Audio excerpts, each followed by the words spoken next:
While Western countries may be locking down their borders, youth in Africa are refusing to let this affect them. So what happens when the West says no to African migrants? Africans are mapping new routes for migration, and these new non-traditional destinations such as China, South America, Japan. Let's debrief Africa. If you look at the destinations in Africa that are the fastest growing destinations for migrants, they're in places like Equatorial Guinea, for example. The same is also true for the DRC, even though it's also having a conflict. Places like Angola, the search for educational opportunities in South Africa, and Sudan, and Egypt.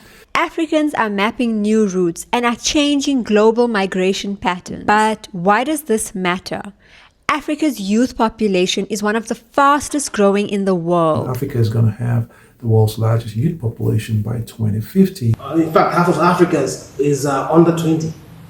And by 2050, the continent will add hundreds of millions of this population to its workforce. And who migrates the most? The youth, for work, for education, and for stability. Africa's growing youth population will increasingly drive global migration flows.